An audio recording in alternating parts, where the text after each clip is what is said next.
quite the talent he is. Proper chatterbox yada. If you're keen, it'll be brilliant. Today, we're going to keep it simple. I'll bark out a basic command and you watch. Keen to know? He'll set your tail wagging.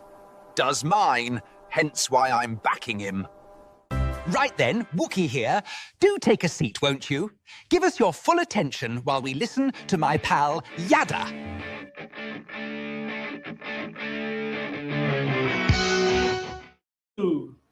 Well, as you can see, the Wookiee was paying extra close attention to his introduction. And now, of course, he sees my face hidden behind the Wookiee, and he's just not quite sure about any of this. But okay, Wookiee, we'll put you down. And that was very confusing, hearing the pretend Wookiee and then seeing the real Wookiee all at one time.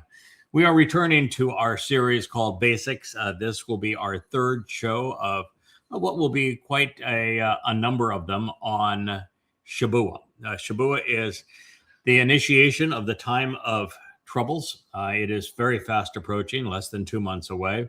And it will also be the day when the harvest of the covenant family occurs. That could be on this Shabuwah, although I think it is far more likely on the next. Both occur on a Shabbat when God does his best work. We have the 22nd of May of this year, and then the 11th of June of next year, both as viable candidates for aspects of this very special event to transpire. In our last program, we concluded with a reciting of a very interesting statement from the Towrah. And it was one that I think brought up more questions than it may have answered for many of you. And I've given that section of the Towrah a bit more consideration this morning and have a revised translation for you to consider, one equally accurate with the one that I shared yesterday. It's just that a number of Hebrew words have multiple meanings. For example, Sheba is both promise and 7. And Bakowr can be an enlightened bull, or it can be morning, or a host of other things. And so with those thoughts, first and foremost, disclosed, I want to pursue what we can glean from this amazing statement, and then we're going to do a bit more investigation as to determine the role of the bull and the goat as it relates to preparing the mercy seat of the Ark of the Covenant for the arrival of Dowd and Yahowah and the affirmation of the covenant. So this is how it reads. It says, "You should approach coming closer, taking responsibility above and beyond the loaves of bread." Recall in a previous statement, we learned that we are to commemorate this day by raising 2 loaves of bread to the heavens, representing Goyim and Israelites. So you should approach. The person you're approaching happens to be Yahowah. So you should approach, coming closer, taking responsibility. Isn't that a marvelous concept? Above and beyond the loaves of bread, with the promise of Sheba being perfected, and actually is with the promise of completing what needs to be accomplished, is a much even more accurate rendering of it. As the children of the lambs. So let's ponder that just for a moment.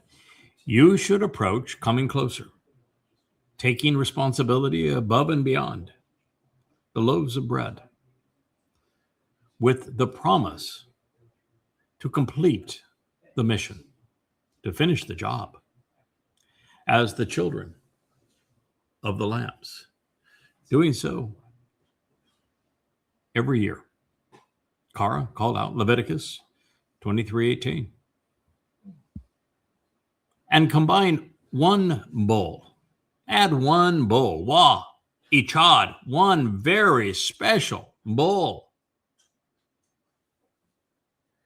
Ichad, par, a bull.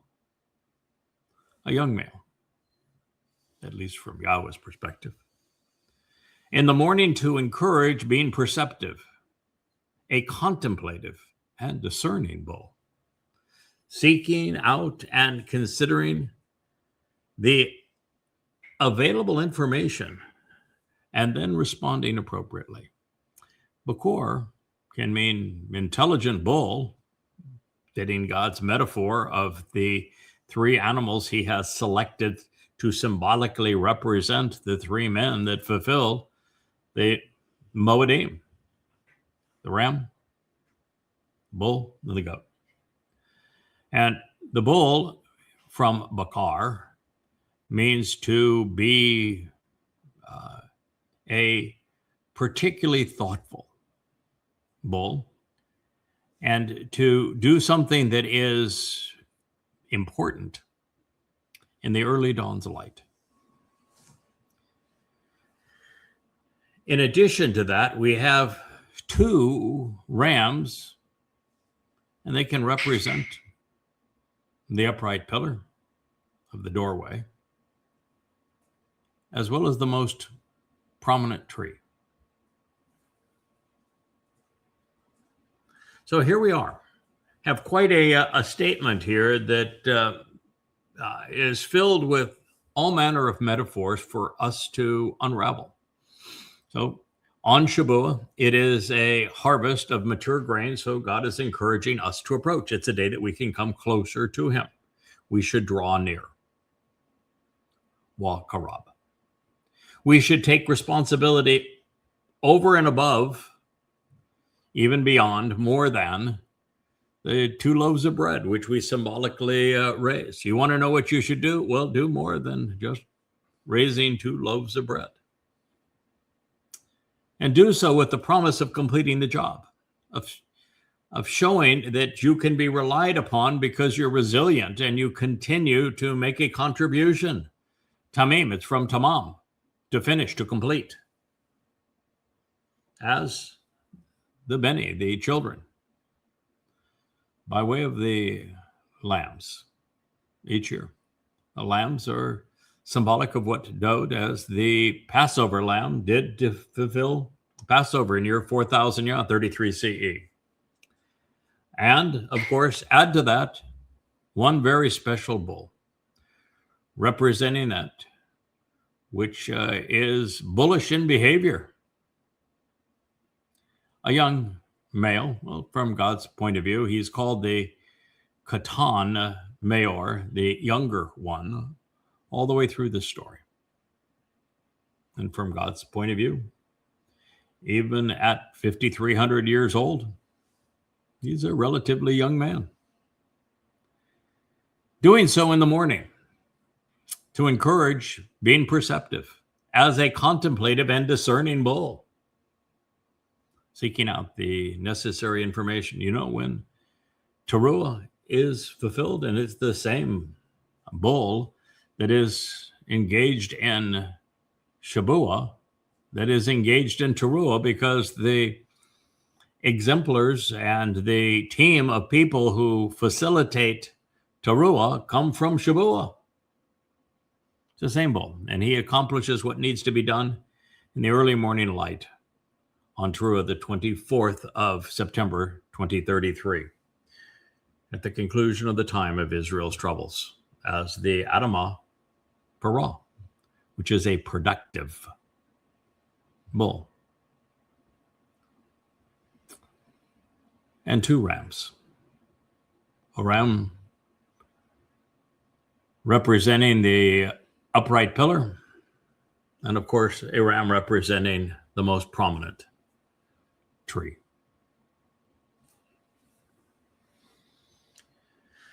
Most prominent tree is the tree of knowledge, because it leads back to the tree of lives. So a more complete answer as to why these animals were chosen, particularly the bull, is found in Qara, Leviticus 16. Speaking of what Aaron, which is the alternative, was instructed to do to foreshadow what the lamb will accomplish to prepare God's people and the Kaporeth on the mercy seat of the Ark of the Covenant for the day of reconciliations. And it's actually, in the end, it's a goat and a bull.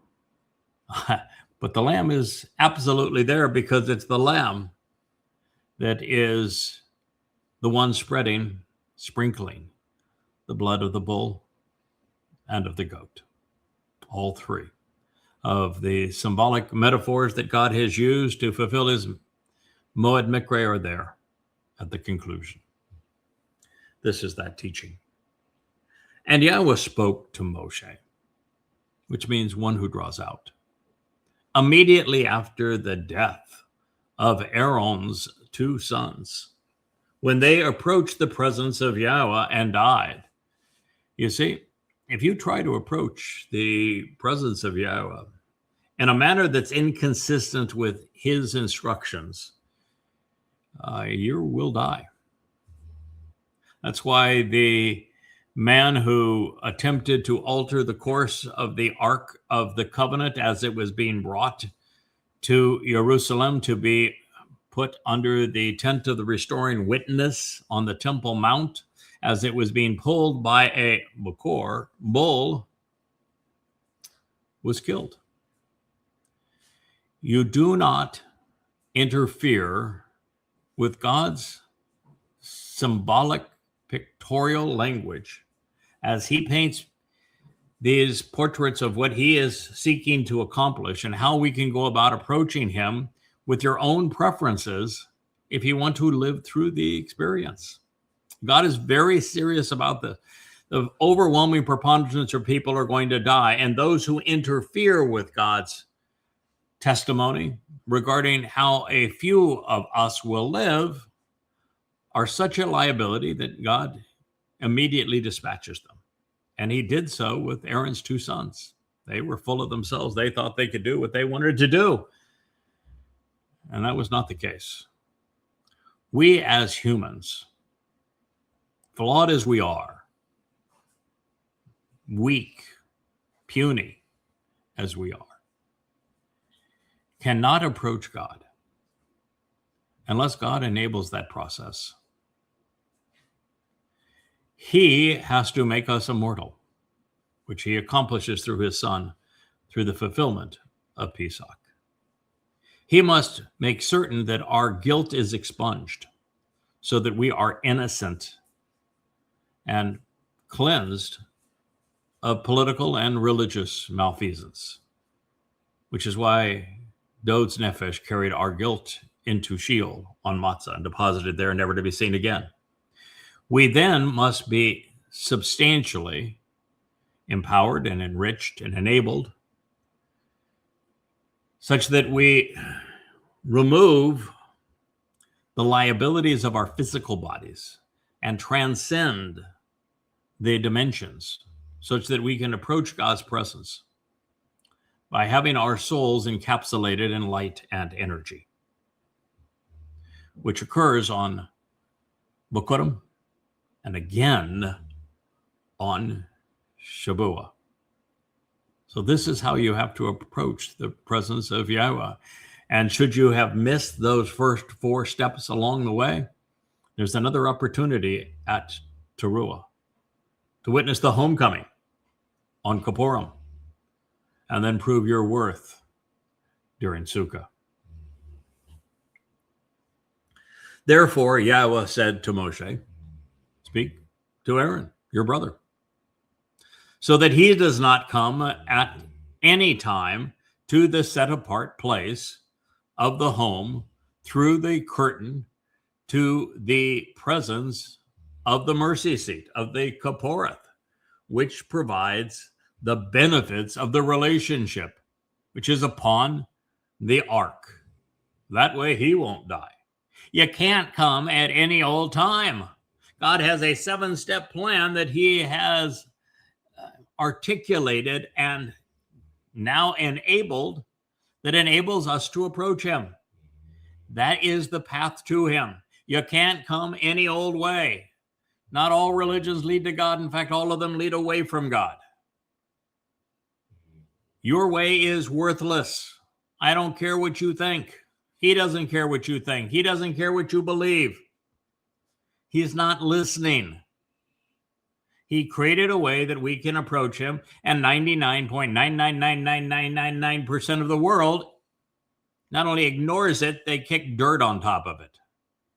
The way that you can approach him is via Pesach, Matsah, Bikurym and Shabuw'ah, then later Taruw'ah Kipurym and Sukah. And only then, if you know what these days represent, how they enable the benefits of the covenant, when and by whom they were fulfilled, so that you can capitalize. And again, apart from the books that I have written and these shows that I have produced, no one knew any of this. The Jews have so twisted up God's 7 Mow'edym that they don't celebrate a single one of them correctly, and most of them they either completely ignore or twist beyond comprehension. Christians don't observe any of them. Well, they tried to take this one, Shabuwah, and twist it into Pentecost and claim it was the birth of their church. That's about as stupid gets. And they're claiming Taruw'ah as trumpets and their rapture, which is dumber still, because it will be the day that they're eliminated. So if you don't approach God on the path that he has provided, you're going to die. You cannot come to him any old time. He delineated the days that we approach him. We're fast approaching, speaking of that, Passover this year. We're going to celebrate it beginning on Friday evening. I know that Jews are going to celebrate it on Thursday evening, but there's really very little justification for that timing, not based on God's instructions anyway. So Friday evening will be the beginning of Passover. The next day will be Matsah, followed by Bikurym. And then 7 sevens, 49 days after that, it will be Shabuwah. And this one will be a momentous one. So God's laying it on the line. He is saying, Yahweh wants Moshe to convey this to Aaron, which means that God was not speaking directly to Aaron, doesn't it? He was the alternative after all. So that he does not come at any time. At any time. You can't pick the time. You can say, well, I want to celebrate Easter anyway. Well, good for you. Goodbye. Satanic. You celebrate it at your demise. Goodbye. Nothing anyone can do for you. Good riddance. You're going to celebrate Passover as a 7-day event and not pass through Matsah to purge you of your religious malfeasance? Well, goody for you, but go away. You're not coming to meet God. You're going to turn Shabuwah into Pentecost for the birth of your church. You are not welcome. You will never see heaven. And if you're promoted, you'll see hell. So God says you can't come at any old time that you want to come. The set apart place of the home, it's a bayeth. The tent of the restoring witness is a home. It is a bayeth. Why? Because it is for the Bereth, the covenant family. Through the curtain into the presence of the mercy seat, the Kaporeth. You know where the mercy seat is? You know what the mercy seat is? Where it is, what it is. Do you know? That's why I'm so frustrated when I see every illustration I've ever witnessed of the Ark of the Covenant has the mercy seat wrong. The mercy seat, the Kaporeth, is the top of the Ark of the Covenant. One and the same. The Ark and the Covenant of the Covenant, and the mercy seat, simply the top of it.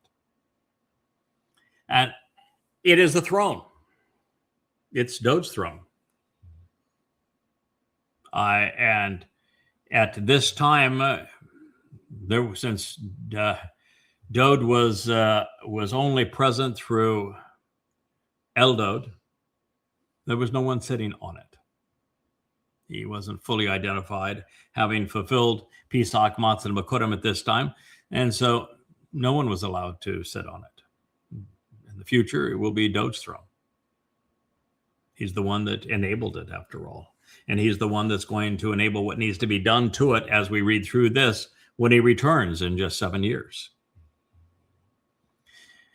But the Kaporeth, correctly named from Kipur, which is the same verbal root of Kipurym, which is the plural, is for reconciliation. It's the seat of reconciliation.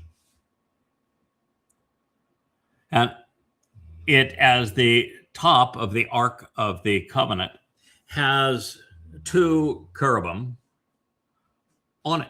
And those cherubim are, their bodies are in the corner. Like this is a chair right here. They'd be where my hands are. Their wings that are coming forward. So the right wing on the right one, the left wing on the left one would come forward. You can see a little bit in this picture of these armrests of this chair that I'm sitting in. The wings would be like an armrest to make it look like it is, in fact, a throne with wings serving as armrests. And then the left wing on the right one and the left wing on the left one, they meet in the middle so that it becomes a backrest for the mercy seat. That's how they're positioned. You say, how do I know that? Have you seen it? No. Well, yes and no. Yes, I have seen it. And yes, I have seen it now in my mind. That's God's been very good, very kind here most recently at revealing all sorts of imagery to me that is important for me to share with you. That's how the Kaporeth, the mercy seat of the Ark of the Covenant, appears. And it is a throne. And when Dowd returns, God has said it's going to be as brilliant as the sun. Why? Because Dowd is the greater luminary. And so his seat of honor must be as brilliant as the greater luminary, therefore the sun. And it will always shine in conjunction with the younger luminary, the lesser luminary, who is the moon, his herald. So it's important for you to know these things and what they represent. And it is that mercy seat on the top of the Ark of the Covenant which provides the benefits of the relationship upon the Ark. This is why Mow'edym played such an important role once Dowd failed in his attempt to bring the Ark of the Covenant into Jerusalem and then had a tizzy fit against Yahowah for killing the man that interfered with the portrait he was painting. And the Ark had to be taken to Mow'edym, who is a metaphor for and symbolic of the man from Edom, according to Yeshayah in the 63rd chapter, who saves many. For those of you who wonder on a related topic why the Ask Yada feature on the yadayah.com website is no longer working, is because I shut it down. And it will never work again. Now, we will make a proprietary AI search engine that will actually follow protocol and that won't be stupid. Because Claude, which is probably the best of the AIs, was stupid and then reckless. And it was over something that it thought, because of an idiot who was part of the Mother Goddess cult, she ruined it for you, who had upwards of 100 caustic questions, all begging the answers that she wanted, such that the AI, trying to please, buckled and actually came to say that there was a correlation between Obadiah and Obed-Edom and the man from Edom. They don't have the same name. I mean, we're going to say everybody with a name that begins with O is the same, that ostriches, therefore, are oranges. That's what you'd have to do to make that conclusion. They aren't. In the case of the man from Edom that Yahowah speaks of so favorably in the 63rd chapter, that saves many in the last day. They're 2,600 years difference in time, and they have nothing in common. But the AI went along with it. And when challenged and said, what's wrong with you? Why would you make such a ridiculous assessment? Because there's literally no justification for this. And then came up with the scheme that since I had translated nothing from Obadiah, because there's nothing in Obadiah to reveal that has any value to us. The prophetic end of it is a jumbled mess. It is completely inconsistent with everything else Yahowah said. And the preceding is not prophetic. It's just a rant against the house of Esau. And so it came to the conclusion that I was holding back on you because I wasn't revealing that the mountains of Esau had been torn down, and therefore I couldn't be, as I claim, the man from Edom, as Yahowah protests and as announced through his beloved prophet Yahowah, as if these were related when they're not, and as if a man who we don't know anything about and who has no prophetic credentials of any kind and contradicts Yahowah and Obadiah could contradict the great prophet Yahowah. And that if I was hiding this in a great conspiracy from you, according to this Mary Ortiz, who is a flying monkey from the Mother Goddess cult, I can tell you that what she did in publishing that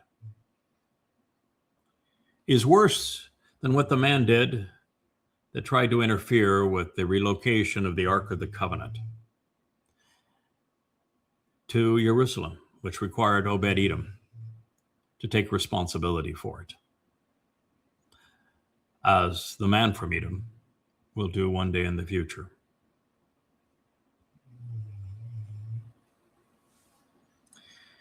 The mercy seat, which provides the benefits of the relationship upon the ark,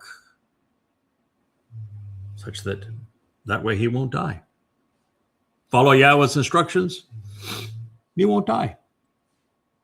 Don't follow Yahowah's instructions or oppose Yahowah's instructions. Well, don't follow them and you will die. Oppose them and you'll wish you could die. Yahowah said, indeed, I will appear and I will be visible within a cloud above the mercy seat, the Kaporeth.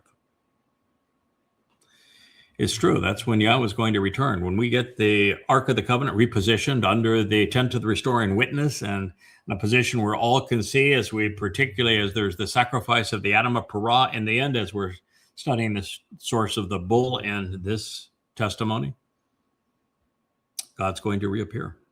He is now. Is God going to come back as all of God?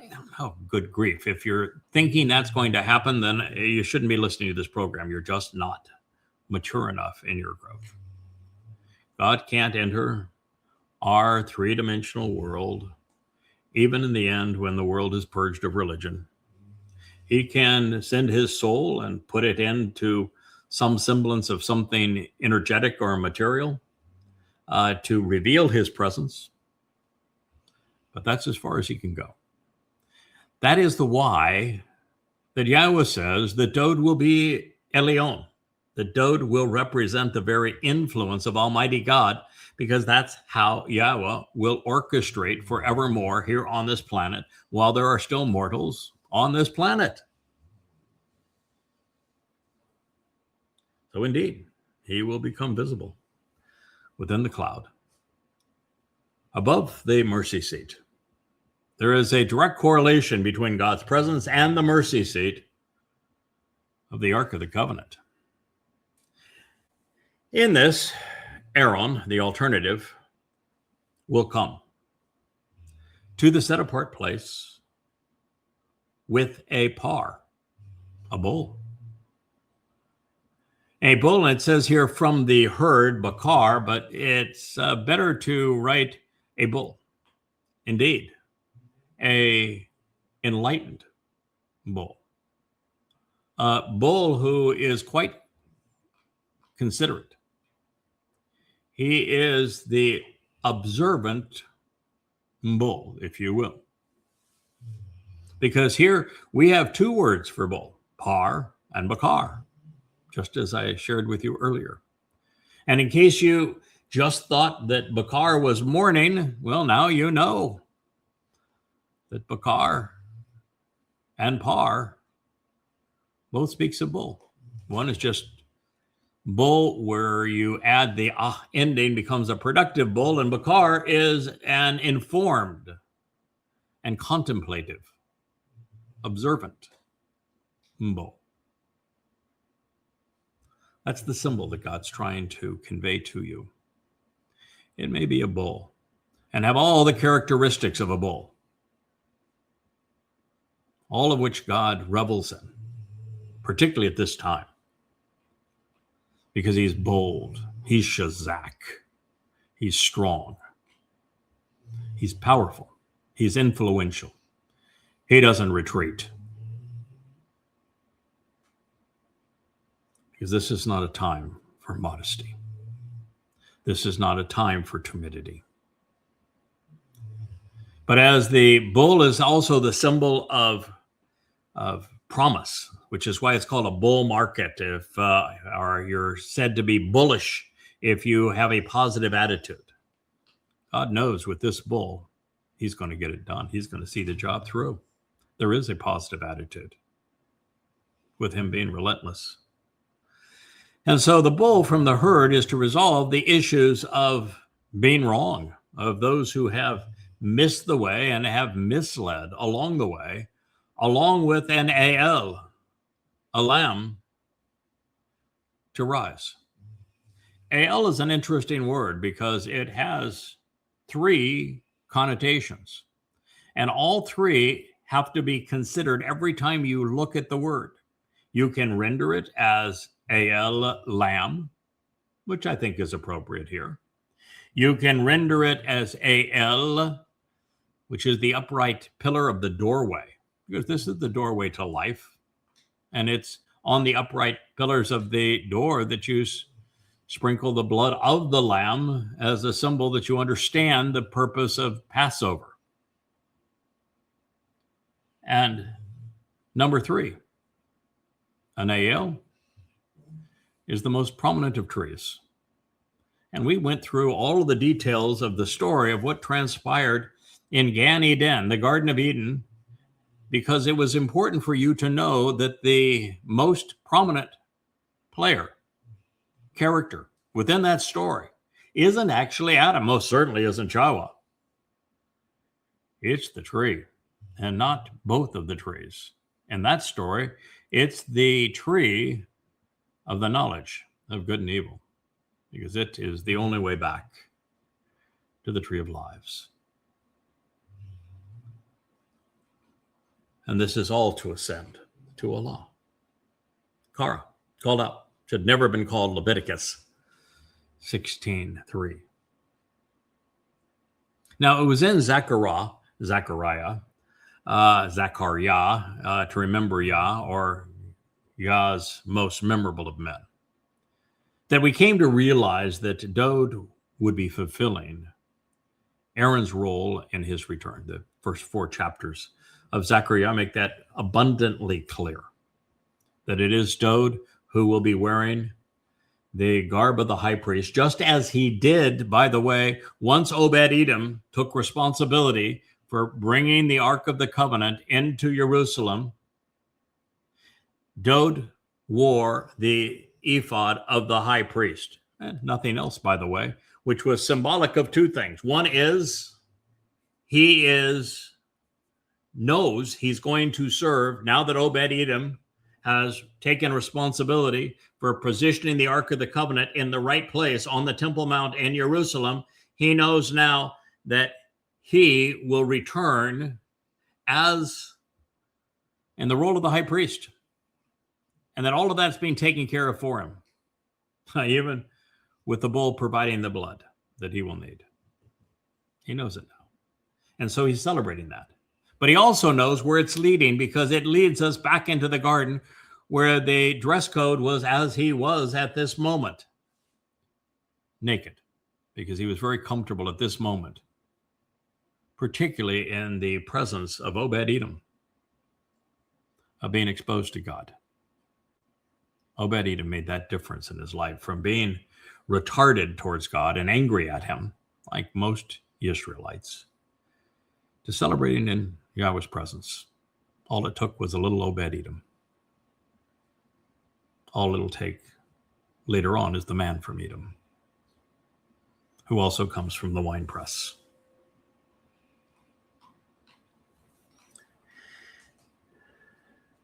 This continues. He should wear a covering. Koneth.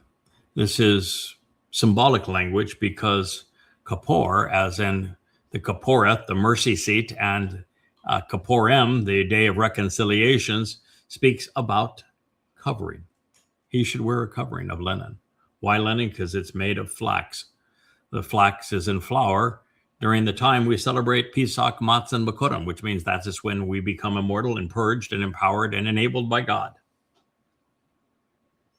Because the linen is white. He should wear a covering of linen, which is set apart, special. The linen undergarments shall be on his body, along with a linen sash, which he shall tie and wear, in addition to a linen headband. And he should wrap these set-apart garments around himself. So he should bathe his body in the waters and then put the clothing on. Qara 16:4. Linen, linen, linen. Why linen? Again, it is the natural fiber of the flax, which is in bloom during the time that Pesach, Matzah, and Bikurym transpire. And it is not only natural, it is white. And God has set it apart as clothing that conveys the very symbols that he is desirous. You're cleaned, you're washed, and you're dressed appropriately. And God's saying, you as man running around in the dirt need to be as appealing as you possibly can. And one of the ways that you can be appealing is to listen to me. I want you to bathe so you don't feel all scummy. It's a special occasion. I want you to dress up in your finest linen. I want you to put all that on. And then come on the day that I ask you to come.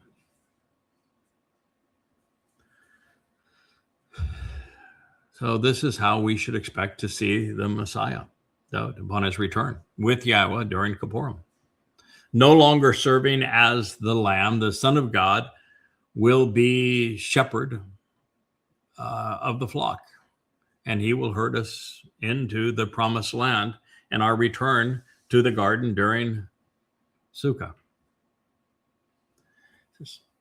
Then, from the community of eternal and restoring witnesses, of the children of Yisra'el, he should acquire 2 tempestuous goats, an ez, a pair of shaggy and stubborn goats, for the people being wrong and missing the way. But only one lamb to ascend. 2 goats, 1 lamb, 1 bull. That's the deal.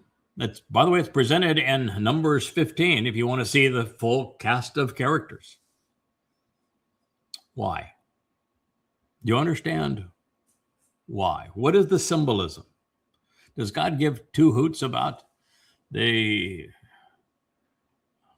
goats, lamb, and a bull? You think he's hungry? You think he wants a mixed grill?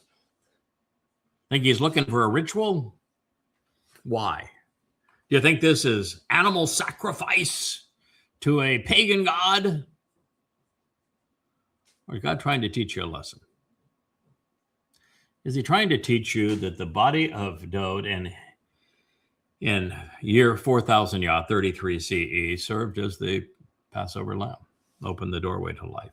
That's why there's only 1 lamb, and that lamb is Dowd. He's going to come and do this. This is all a dress rehearsal for what's going to happen at the main event when Kipurim is actually fulfilled. Named appropriately, don't you think? It's the 1 lamb that was caught with its horns in the thicket, the Karen horns in the thicket on Mount Moriah, when Yahweh said, don't take the life of your only son, the son whom you love, as he says, I'll provide the lamb. And he provided his firstborn son, the son named Beloved. The same lamb. There's 1 lamb. There's 1 bull. 1 lamb, 1 bull. The bull is symbolic of the character that fulfills Taruw'ah, the Adam of Qara. By adding the A ending, he's an exceptionally productive bull. The Adamah tells you he's a bloody red man, fitting exactly Yeshaya's prophecy. And so there's 1 bull. The bull is the one that stands up for God's people, finally gets their attention, gores those adversarial to Israel, both Marxists and Muslims and MAGA Christians, all of them, stamping out the demonic snakes along the way. He is the one that makes this day possible. And there's 1 of him, and there's 1 lamb. As for the goat, the reason that there's 2 goats is that one of the goats is allowed to go free. And the other goat, its blood is put on the mercy seat of the Ark of the Covenant. And with Eliah, we have him as the one prophet that was known for wearing goatish clothing. He is the goat. Yod is the bull. Dowd is the lamb. And at this point, Eliah has a couple of options. He is the man orchestrating all of these events, just as he had done 2,888 years previously. In other words, 40 Yobel times, which is 2,000 years, plus 3/8. Speaking of eternity. When he purged the religiosity and politics from Israel with the sacrifice of a bull. He's reprising that, and now there is the option. Eliah can say, I want my blood to be on that mercy seat, and he can be bereaved of his physical body and re-accept a energetic carrier of his soul at that moment, which he may do. I think if I was in his place, that's maybe the call I would make. Or he can serve as Yahweh's master of ceremonies through this whole process, all the way through Bikurym, and he is the scapegoat, and there's another goat that sheds its blood to make the final anointment of the Kaporeth, this mercy seat of the Ark of the Covenant. Either of those scenarios would work. Might be an option for Elia, who I'm sure will be following Yah's instructions. Then it says Aaron should approach with the bull. He has to approach with the bull, just as will Dowd have to approach with the bull. Because, well, Dowd too, just like Aaron, was wrong, and Dowd for a long period of his life missed the way. So as a benefit of the relationship for himself, when Dowd fulfilled Pesach, Matsah, and Miqra'ey, while he offered us the greatest gift anyone has ever presented to humanity, he also did it for himself. And his anointing of the mercy seat of the Ark of the Covenant will have exactly the same effect for him and for all Israel. So it's for the benefit of the relationship for himself. And he shall provide reconciliation, kafar. This is going to take place on the day of reconciliations, kaparim, which means just plural of kafar. Through this for himself and also for his house and family. So the bull represents the means that Dowd will be able to forever reconcile himself and the family and household of Israel to one another and to Yahowah. That's a thoughtful bull, isn't it? Now, this entire process with the cleansing of the high priest and resolving his propensity to be wrong, and Aaron and Dowd both fit the bill in that regard. It was designed to facilitate the reconciliation of the children of Yisra'el and of their Messiah, both to God and to one another. From the bull to the lamb and the scapegoat, and from the linen apparel to the purpose of the mercy seat. The process underlying Yom Kippurim is being presented for our consideration, and as it is, we're coming to understand why that lamb, tree, goat, and bull were present for Shabuwah. Because without Shabuwah, there is no Kippurim. The cast of characters that enable Taruw'ah are from Shabuwah. And without Taruw'ah, there is no Kippurim. Every aspect of this story fits together. They all have to transpire as God has designed. And that, my friends, is why God relies on the same cast of characters. That goat has been here before and will come again. The ram, who is the lamb, many times, 6 all total when we're done, and the bull, 8. Yeah, he's been steady Eddie for Yahowah. He is the guy when things look really dark. He is the fellow that's responsible for shining a light when otherwise the light would be its dimmest. They've worked together. They trust one another. And you should trust them too. And it is by undertaking these Torah instructions that we can appreciate the scene played out in heaven before Zechariah, which we've analyzed previously. And that is where we discovered that Dowd will fulfill this prophecy. Further, by coming to appreciate the bulls and the goats' purpose during Kippurim and also in Shabuwah and Taruw'ah,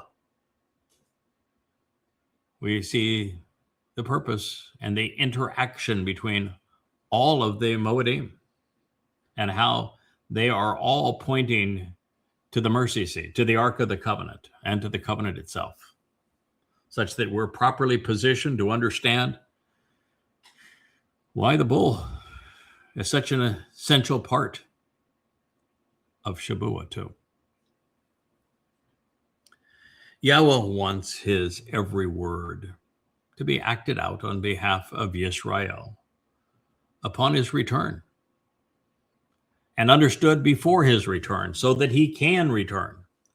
And as Dowd does, it should become obvious that the stubborn goats represent the wayward and antagonistic nature of Israel throughout the ages.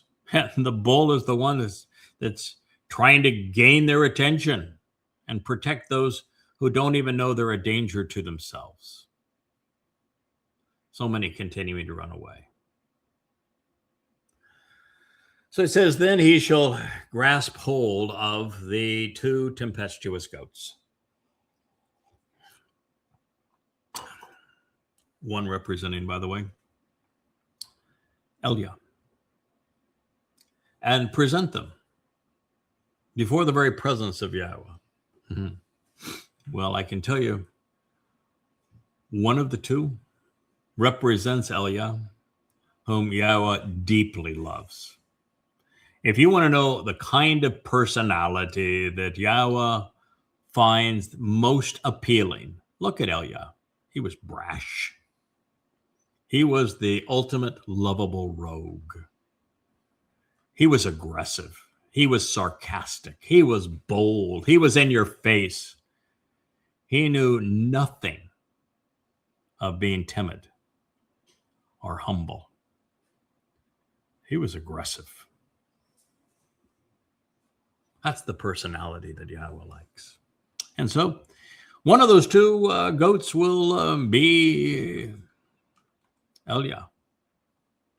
The other, tempestuous, little demonic. You know, is there a goat? Somebody with goat comb over hair. And we're told by Gabriel and Daniel 9, I believe, that the great betrayer, who is Satan incarnate, is going to have what kind of comb over hair? Goat. And who is Rahab? The corporeal manifestation of Satan. The President of the United States. It is POTUS. Man. Donald Trump. And so I have a hunch, just a hunch, that other goat who gets slaughtered on this day, that goat is Donald J. Trump. Unfortunately for the Donald, it won't be the end of his life. Yeah. It'll be the end of him menacing anyone on earth. He and the spirit that has possessed him, Satan, will be tormented for some time as recompense. And then they will be sent to Sheol as penalty. So then he shall grasp hold of the two tempestuous goats and present them before the presence of Yahweh at the entrance of the shining and clear tent of the eternal witness, to the restoring testimony of the appointed meeting, Mow'edym. Where do you think we are at this point of the story? We're on Kipurym. Why can you present this to Yahweh on Kipurym? Because he's returning with Dowd. And so this is a result of what has happened in the events up to this point. And it's actually Hasatan, the adversary, as he possesses Donald Trump, that meets his doom 10 days earlier than this on Towrah. So he's been paying his dues for this 10 days before that sorry soul is paraded up there for this occasion. The ultimate in missing the way. So before the presence of Yahweh at the entrance, because what is the entrance face? When the tent of the restoring witness is reestablished on Mount Moriah for the two witnesses during their testimony, which direction does the entrance face? East. Right. The Mount of Olives is where it faces. And where is the altar for the sacrifice of the Adamah Parah, this bull? In front of the entrance, facing the Mount of Olives in the east. And so what is shining at this point? Well, that fire that Yahowah sets underneath the carcass of the bull who has offered his body to purge Yisra'el and the adulterous woman of her guilt, it will blaze and burn, I think, for 1,000 years. And it'll be a marvelous water feature that purges the Temple Mount and the remnant of Yisra'el flowing from underneath it. And so the entrance of the tent will be shining, indeed. And this is the sacrifice of the restoring witness, who is serving to affirm the enduring and eternal testimony on the appointed meeting of Kipurym. Qara 16:7. And and Aaron, I just can't get my mind out of that glorious picture that we just had in our head. Yahowah is still telling his story, projecting our future through our past. And Aaron should provide an opportunity with lots, determining the outcome for the two stubborn goats. Well, Eliah was a bit shaggy, and he was could be equated to being stubborn at times, but there's not going to be much of a game of chance here. Nonetheless, with one to approach Yahowah, and the other lot as the scapegoat. Well, we know who the scapegoat is. We know who the one that will approach Yahowah is.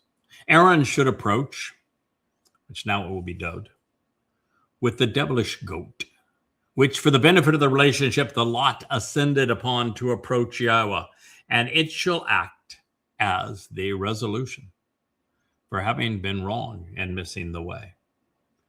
Eliah is quite practiced at that, is he not? And that he is the one who purged Israel of her worst blight of religiosity and politics. And the stubborn devilish goat, which to show the way to get the most out of life, the lot, ascended upon as the scapegoat, it shall be presented alive before the presence of Yahowah to provide reconciliation with it, dispatched and sent away with it as the scapegoat to the wilderness. Now, this would suggest that the one that is dispatched at this point, this is kind of an interesting deal, and it, I'd really like to ponder the whole thing more completely to come to this as a formidable conclusion, but it is beginning to form in my mind, and I want to share it with you as it does. By sending the scapegoat away and having the gate that is chosen to be the one that provides reconciliation, then it would be Eliah as the one who approaches Yahowah, who provides reconciliation, which means that he will have the opportunity to participate in a Mow'edym in the same way that the bull and the lamb have previously. And that the one who is sent away to the wilderness, the place where the word is questioned, would be the one who is sent to the place of questioning. And at that point, the worst of the worst goes off to hell. Something to think about, isn't it? So after 10 days of recompense between Satan and Trump, and I don't know if Satan really needs to be held accountable. I read something in our chat room. I think it was Dowd that wrote it. And what he said is that, Satan being programmed to do what he has done, it wouldn't really be fair for God to judge him for doing what he was programmed to do, would it? But those who did such evil in league with Hasatan, like Donald Trump, do have to have recompense and punishment. But for Hasatan, hell is not a punishment, it's a reward. He is able to lord over and exist with all of those who sided with him, all of the religious, all the political, all the militaristic. They'll all be there for him. He will be in charge. He will get to spend an eternity with those that leagued with him, who supported him, who acquiesced to him. So for Hasatan, there is no purpose and punishment. It's strictly okay, that's your kingdom. You get it, and you get all of these dupes along the way. But for the Donald, it's going to be a rough go. Yeah, that soul is going to be pummeled in many horrific ways for all he has done as the worst man who has ever lived prior to being dispatched to the place where the word is questioned, Sheol. Now, the idea of a scapegoat was ingenious, something that everyone should understand. Moreover, using a stubborn and tempestuous goat rather than a lamb would help drive the point home. Similarly, it would have been impossible for Aaron and the chief priests after him to miss the significance of the bull, especially after all they had gone through. Aaron should approach with the bull, par this time, representing the bull who is productive for having been wrong and having missed the way. It wasn't the bull that missed the way. It was Aaron. For the benefit and for the purpose of reconciliation through this for himself. So what does the bull provide? Reconciliation for himself, and therefore for Dowd, and for his house and his family, therefore the children of Yisra'el and the covenant family. And he should prepare the bull to be sacrificed as the resolution for having been wrong for his benefit. And then he should obtain some of the blood of the bull. Now that's going to be done for him by Eliah, because it will have been sacrificed 10 days prior. And he should sprinkle with his finger on the mercy seat on the eastern side, which should be the front of it. Then the forward front of the mercy seat, he's now sprinkling some of the blood with his finger, doing so 7 times. Next, he should prepare the goat. So it's the approach of the mercy seat here. The east face of it would be the front. They're really the same, one and the same. 7 sprinkles of blood. And he should prepare the goat for the sacrifice of the sacrifice, to provide the means to resolve iniquity and pardon sin for going astray. Dowd. This means that Eliah is going to join Dowd and myself as sacrifices for the children of Yisra'el. Now, we're sacrifices in the sense that we're offering our body for the mortal remnant of Yisra'el. Dowd has already offered his, and now we are offering ours. In fact, he will have offered his 2,000 years prior to this event. I will have offered mine 10 days prior to this event, and Eliah will do it on this event. And keep in mind, for the 3 who are doing this, well, it's no fun, I'm sure, to be going through the anguish of having a physical body tormented this way. Being rid of the physical body is a great joy. It is what prepares us to be empowered and enriched by God and to be immortal. So it's to provide the means to resolve the iniquity and to pardon guilt for going astray for the benefit of the people, and to return with its blood toward that which is part of the house through the curtain, and do with its blood as he did with the blood of the bull. Now, by the way, he could approach with the bull. He couldn't approach with the goat. The goat's blood he could take with him. That's another interesting insight.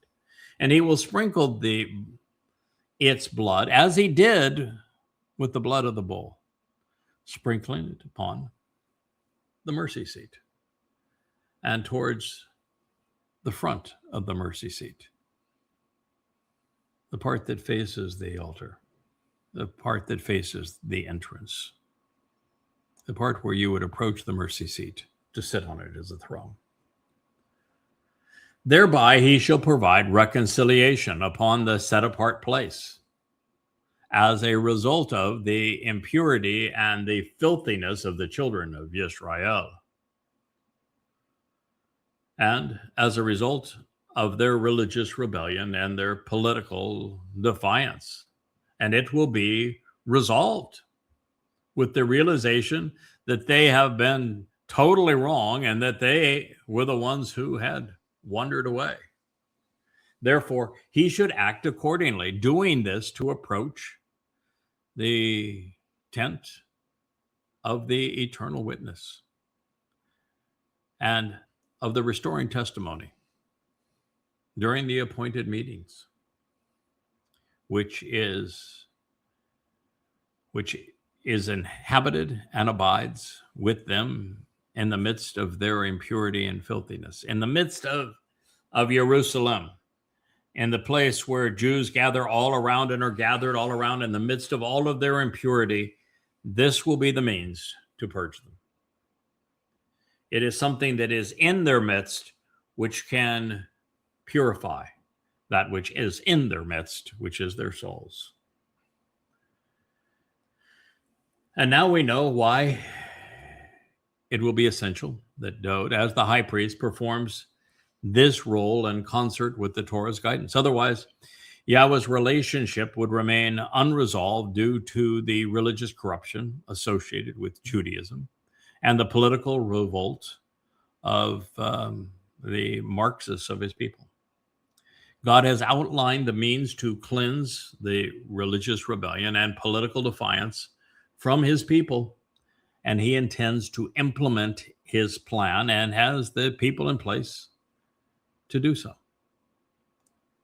So with this symbolism of the blood of the productive bull, being sprinkled on the mercy seat, once on the side of the Kaporeth representing a new day, followed by 7 times on the face or appearance of the Kaporeth, this mercy seat. We now understand why Dowd was said of Dowd by Yahowah that he has blood on his hands. This is what he was speaking of. Now, to provide full disclosure as we contemplate Yahowah's instructions regarding the upcoming Shabuwah harvest, there is a cognate of par, which represents a redeeming note. Para means to thrive, living a fruitful and abundant life. And this beneficial alternative explains why Bakowr, first thing in the morning, is also a bull who is encouraging and who is perceptive, contemplating the consequence of the herd mentality of others. Now, should this be as God intended, I think it likely is, we would be wise to consider the available information and then respond appropriately to this very special bull. And understand the propensity of man to become progressively evil with herd mentality. And this will break them out of that. So we might also want to consider with par bulls, the positive implications are really quite extraordinary. Now, along these lines, in God's Torah declaration on Shabuwah, we also find Bakowr. If you recall, Yahweh said, and one echad bull representing that which is productive. And this young male, as God likes to call his katan geor, young man, in the morning as a perceptive and contemplative bull, exposing herd mentality, along with two, a ram and the most prominent of trees. Now, the same three Hebrew consonants that vocalize Bakowr mean daybreak and rising sun. Satan's name, Halal ben Shakar, also written Helel ben Shakar, means the arrogant son of the morning, the rising star, the early in the day. Additionally, that's when he's going to show up for his final confrontation with this bull. Additionally, Bakok conveys empty and void, wasteful. And that may be why Yahweh wants us to, Bakowr, to consider and reflect upon our condition as a consequence of having been confused. His instructions need to be understood. El, the word translated rams, representing the upright pillar in the doorway, is also the Hebrew word for most prominent of trees. El is the ram presented to Abraham and Ishak on Mount Moriah. El is the lamb who fulfilled Passover. El is the most prominent tree of the garden, the tree of knowledge. It is all part of this same concept. So we'll share one more thought and then conclude this program for today. Our Heavenly Father was not finished describing the intent and means to the Shabuwah Katsir. He said, all of these things will exist as a means to become acceptable and to ascend to Yahweh. That would mean the bull, the lamb, and the goats. Their guilt is poured out on their behalf by the feminine manifestation of this fiery light. A mayor, is this to be interpreted at? You know, there's a greater and lesser mayor, luminaries. So the guilt is all poured out on the people's behalf. And this is possible because of the fiery light, which is transformative, a uniquely welcoming and pleasing sight and spirit. Why? Because as the bull is sacrificed, there will be God's illuminating this massive fire that will dance to the heavens, symbolizing this luminary. And as Eliah makes that final sacrifice for Dowd to sprinkle the goat's blood on the mercy seat will be as brilliant as the sun. It will all be gleaming at this point, all to reconcile the relationship so that this mortal remnant can approach Yahweh. That's Qara, called out Leviticus 23:18. It's a beautiful story that God is painting with every aspect of it, every nuance, every detail, every color, every stroke, all contributing to the portrait so that we might understand what God has in store for our future and therefore capitalize upon it so that we have a future with Him. Thank you for listening. Hey there, thanks for tuning in. That was Fetch. Gotta run now. Catch y'all on our next podcast.